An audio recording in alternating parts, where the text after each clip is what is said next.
இந்த வீடியோவில் நம்ம எதை பற்றி பார்க்க போகிறோம்னா, கிராம உதவியாளர் பணிக்கான நோட்டிஃபிகேஷன் சமீபத்தில் வெளியானது. இதற்கு அப்ளை பண்ணுறதுக்கான அப்ளிகேஷன் ஃபார்ம்லேயே பார்த்தீங்கன்னா, எம்ப்ளாய்மெண்ட்டில் யாரெல்லாம் தொடர்ந்து பதிவு பண்ணுறாங்களோ அவங்களுக்கான எம்ப்ளாய்மெண்ட் ரிஜிஸ்டர் நம்பர் கொடுத்தா முன்னுரிமை வழங்கப்படும் சொல்லி மென்ஷன் பண்ணிருக்காங்க. அதை எப்படி ஆன்லைனில் ஃபைன் பண்ணுறது என்பதை பற்றி தான் இந்த வீடியோவில் நம்ம டீட்டெயிலாக பார்க்க போகிறோம். இதுதான் அதற்கான அப்ளிகேஷன் ஃபார்ம். விண்ணப்ப படிவம்னு சொல்லி மென்ஷன் பண்ணிட்டு கிராம உதவியாளர் பணியிடங்களுக்கான விண்ணப்பம்னு சொல்லி மென்ஷன் பண்ணிருக்காங்க. இதில் விண்ணப்பிக்கும் மட்டம், விண்ணப்பிக்கும் கிராமம்னு சொல்லி உங்களுடைய புகைப்படத்தை ஓட்டணும். இந்த மாதிரி இந்த அப்ளிகேஷனில் வந்து நீங்கள் எல்லா டீட்டெயில்ஸுமே வந்து ஒவ்வொரு டீட்டெயிலாக வந்து ஃபில் பண்ணுற மாதிரி இருக்கும். இந்த அப்ளிகேஷன் ஃபார்ம் பொறுத்தளவுக்கு நீங்கள் ஆன்லைனில் டவுன்லோட் பண்ணிக்கலாம். அப்படி இல்லைனா டிஸ்கிரிப்ஷனில் கொடுக்குறேன், அதை கிளிக் பண்ணி பிடிஎஃப் ஃபார்மெட்டை நீங்கள் டவுன்லோட் பண்ணிங்க. இதை பிரிண்ட் எடுத்து மேனுவலாக வந்து நீங்கள் ஃபில் பண்ணி தான் வந்து சப்மிட் பண்ணுற மாதிரி இருக்கும். இதில் விண்ணப்பதாரருடைய பெயர், அவங்களுடைய தந்தை பெயர் அல்லது கணவர் பெயர் அந்த டீட்டெயில்ஸ் என்டர் பண்ணணும். நெக்ஸ்ட்டு இருப்பிடத்திற்கான முகவரி, இந்த மாதிரி ஒவ்வொரு காலத்துலேயும் ஒவ்வொரு டீட்டெயில்ஸ் கேட்டிருப்பாங்க. எல்லாமே வந்து ஈஸியாக ஃபில் பண்ணுற மாதிரி தான் இருக்கும். இந்த ஃபுல்லாக டீட்டெயில்ஸையும் நீங்கள் ஃபில் பண்ணிவிட்டு பாட்டமில் ஸ்க்ரோல் பண்ணிங்கன்னா கடைசியாக பார்த்தீங்கன்னா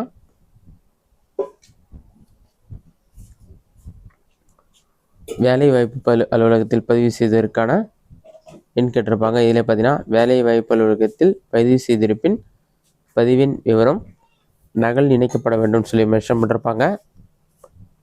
தொடர்ந்து நீங்கள் வேலைவாய்ப்பு அலுவலகத்தில் பதிவு பண்ணியிருந்தீங்கன்னா அதற்கான ரிஜிஸ்டர் நம்பர் இது கூட பார்த்தீங்கன்னா ஆன்லைன்லேயே வந்து நீங்கள் டெவலப் பண்ணிவிட்டு அதற்கான டாக்குமெண்ட் நீங்கள் அட்டாச் பண்ணுற மாதிரி இருக்கும்.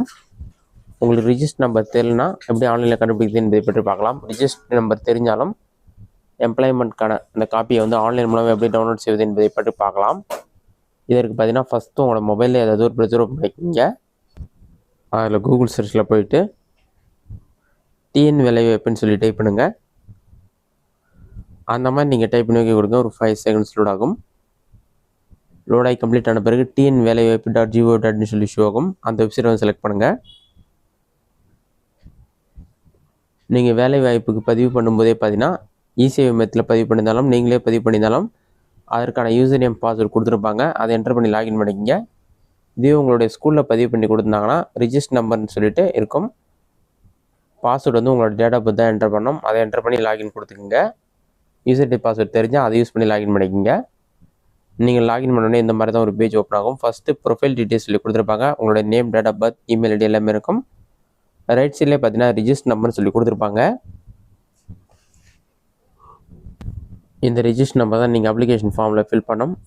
நீங்கள் காப்பி அட்டாச் பண்ணுறதுக்கு பிரிண்ட் ஐடி கார்டு ஒரு ஆப்ஷன் கொடுத்துருப்பாங்க. அந்த ஆப்ஷனை கிளிக் பண்ணிங்கன்னா வேலைவாய்ப்பு பயிற்சி இருக்கும். ரைட் சைட்லேயே பிரிண்டர் சிம்பிள் இருக்கும். அதை கிளிக் பண்ணிங்கன்னா உங்களுக்கு ஆட்டோமேட்டிக்காக பிடிஎஃப் ஃபார்மில் கன்வெர்ட் ஆகிடும். டவுன்லோட் பிடிஎஃப் சொல்லி ஷோ ஆகும். அதை கிளிக் பண்ணிங்கன்னா எந்த ஃபோட்டோவில் சேவ் பண்ண போகிறீங்களோ அந்த ஃபோல்டரில் போய்ட்டு நீங்கள் சேவ் பண்ணுற மாதிரி இருக்கும். சேவ் பண்ணிவிட்டு அதை நீங்கள் பிரிண்ட் அவுட் எடுத்து இந்த அப்ளிகேஷன் ஃபார்ம் கூட நீங்கள் அட்டாச் பண்ணுற மாதிரி இருக்கும். இதனால் உங்களுக்கு வந்து இந்த ஜாபில் வந்து முன்னுரிமை வழங்குவாங்க. இந்த வீடியோ உங்களுக்கு இஷ்டம் நினைக்கிறேன். இந்த வீடியோ பிடிச்சிருந்தா லைக் பண்ணுங்கள். வேறு ஏதாச்சும் டவுட் வந்ததுன்னா கமெண்ட்ஸில் கமெண்ட் பண்ணுங்கள்.